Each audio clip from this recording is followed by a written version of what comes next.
안녕하세요, 리핏입니다. 매일 걷기 운동으로 평발을 교정하고 있습니다.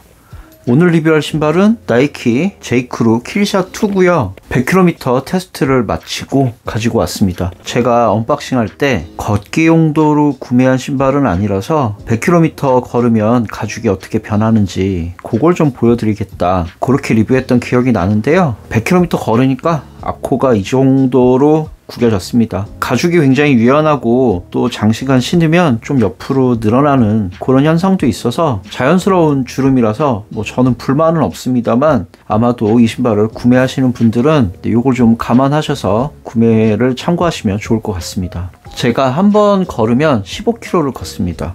이 신발도 그렇게 7번, 8번 정도 걸은 것 같아요. 그래서 한 120km 정도 걸었는데요.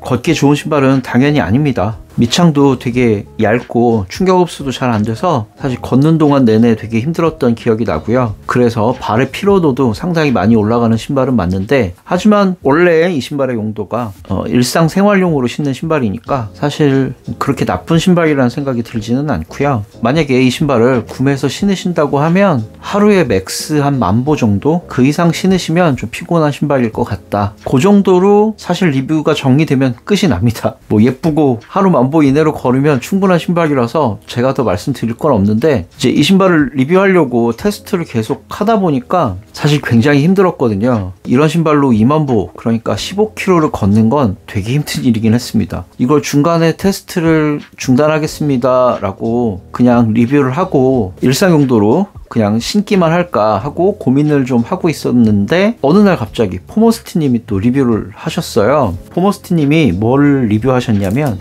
이 쿠션 패드를 알려주셨어요. 이렇게 접혀서 여기는 발 뒤꿈치 쪽을 잡아주는 거고요, 여기는 발바닥 쪽을 잡아주는 쿠션 패드입니다. 다이소에서 1,000원 주고 산 거고요. 이걸 신고는 아프지 않게 15km를 걸었습니다. 물론 여전히 러닝화보다는 많이 모자라는 착화감이긴 했지만 이 정도 두께거든요.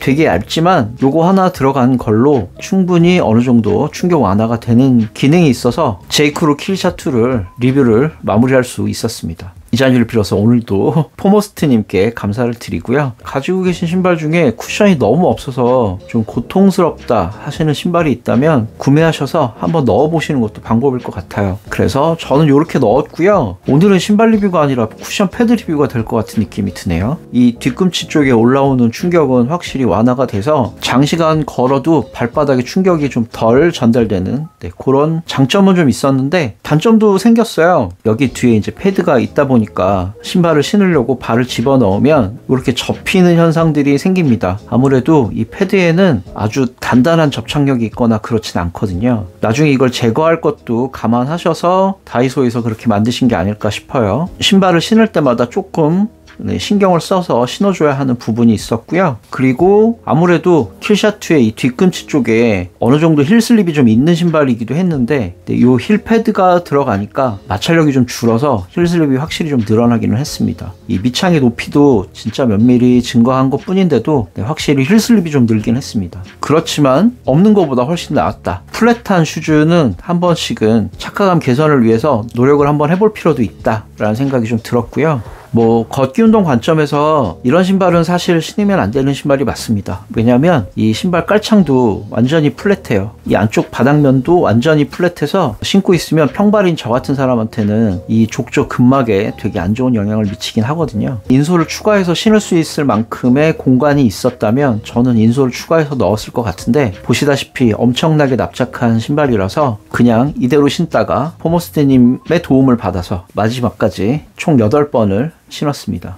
너무 이쁘기도 하고 일상용도로는 나무랄 데가 없는 신발이라서 계속 신을 것 같습니다. 가죽이 내구성이 아주 좋은 가죽은 아닙니다만 굉장히 부드러운 촉감이 있어서 실제로 착화감은 되게 좋고요. 제가 이걸 265 한 사이즈 크게 구매했고 당시에도 사실 조금 빡빡한 느낌이었지만 신다 보니까 저는 많이 늘어난다는 느낌이 좀 있었어요. 그러니까 이쪽 양쪽 발볼이 많이 늘어나기 때문에 발볼이 그렇게 넓지 않으신 분들은 그냥 정 사이즈로 구매해서 신으셔도 저는 크게 문제가 없을 것 같았습니다. 이 신발을 이제 리뷰하려고 좀 보다 보니까 제가 가지고 있는 신발 중에 착화감이 좀 비슷한 신발이 있어서 그것도 같이 한번 소개시켜 봐드리려고 합니다. 제가 굉장히 예전에 리뷰했던 신발인데 굉장히 비교가 좀 되죠. 나이키에는 제이크루 킬샷2가 있다고 하면 뭐 아디다스는 사실 이런 레트로한 무드의 신발이 굉장히 많은데 그 중에서도 제일 가격이 저렴하고 구하기도 쉬운 신발이 바르셀로나가 아닐까 싶습니다. 결정적인 차이가 뭐냐면 둘 다 아웃솔이 없는 그냥 통 고무창의 신발인데 이 신발은 걸어도 뒤꿈치가 아프거나 발을 땅에 디딜 때마다 발이 되게 피곤하거나 그런 느낌이 없었는데 이상하게 저는 킬샷만 발이 피곤하더라고요. 이유를 생각해보니까 결국 지면으로부터 좀 높이가 있는 굽을 가지는 게 좀 필요하지 않나 하는 생각이 들었습니다. 제이크루 킬샷은 너무 얇은 게 지면의 정보가 바로 전달되는 그런 특징이 있었던 게 아닌가 하는 생각이 들었습니다.